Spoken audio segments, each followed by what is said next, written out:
Good morning everyone, welcome to Little Shed Big Ideas. In today's video, what we are going to do is watch me build the workbenches that I put in yesterday. So here we go, let's get straight into it.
Okay, so this is going to go down as a rookie vlogger error. I had the GoPro recording all day yesterday while I did the whole build, and the memory card was full after about the first hour. So we have not recorded any of the worktop cutting in, installing it all. Like an idiot, I was just carried on moving the camera around all day, didn't actually look at the screen to actually see what was happening. So I missed a lot, so I'm sorry. What I'm going to try to do more often though is actually check it. I'm going to get a bigger memory card as well for a start to make sure the memory doesn't get too full, but I checked it last night after kind of swearing at myself and kicking and screaming for about 10 minutes and discovered I've still got photos and videos from holidays 3 years ago on the memory card, so it was my own silly fault more than anything. But hey, I'm getting to film in my shed at last, or my workshop I should say. Okay, so as you can see, it is just a very simple butt joint design. There's nothing too fancy. Corners and edges are all a little bit ropey if I'm honest, but I'm a bit new to all this, so I'm going to excuse myself on this occurrence. I've tried to be as clever as I can with it. So I've got a simple butt joint just here where these two pieces meet. The legs just literally go up behind, which is held in by these two screws here, and then this piece is just held in by these two screws here. The work surface itself just literally sits on top, and then I countersunk some screws just into that just to hold it in place. 18mm ply. I think this is 2 by 1.5. All of this wood I was given for free.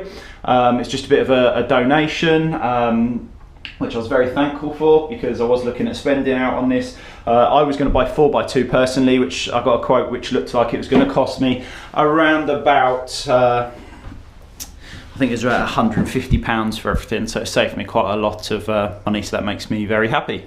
Okay, so one part of the build that was quite important to me was actually to have my mitre station built in and have the worktops the same height as the top of the saw itself. So very simple, very bodge design, batten that just goes across with a bit of 18mm ply sitting on top.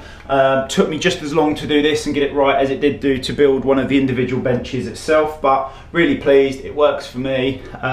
Dust has already been scattered everywhere though, so I think dust extraction system is going to be soon on the agenda. Again, more just to me playing around because I had a bit of timber left over, so again, more recycled wood. I can't stress enough, just ask people. Pallets, Facebook is a great resource, Gumtree as well, just for getting freebies. I asked and this is what I was donated, which has pretty much paid for everything for me.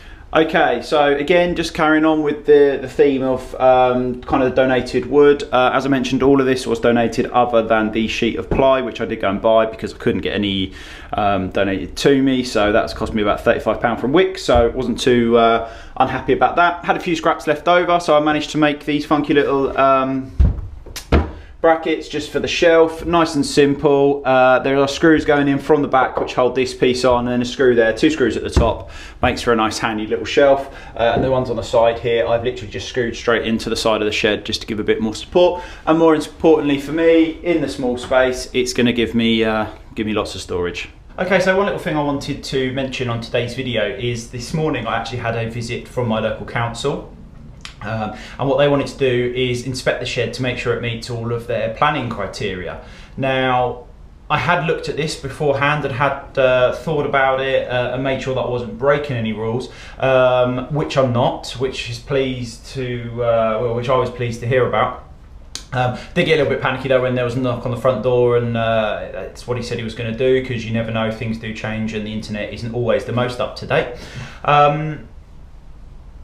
General rule seems to be, as long as it's under 2.5 meters, it needs to be within 2 meters of any boundary, and that's kind of it really. He asked me if it was raised any more than it should do. I explained that my garden originally was on a slope, so I've just stepped it out. So the back of the shed is at its natural height, which he was happy with. And to be honest with you, he kind of felt like he had a bit of a wasted journey out.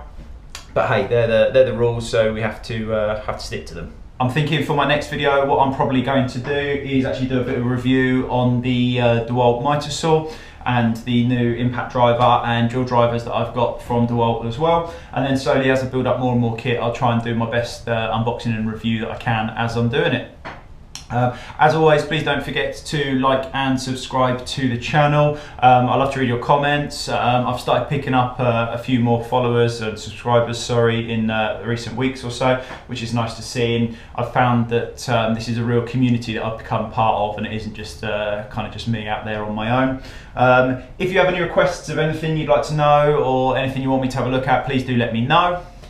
I'll look to get that done as soon as possible. Other than that, I'm going to try and get this video uploaded today, so you'll get to see it bob on. Thank you for watching. Goodbye.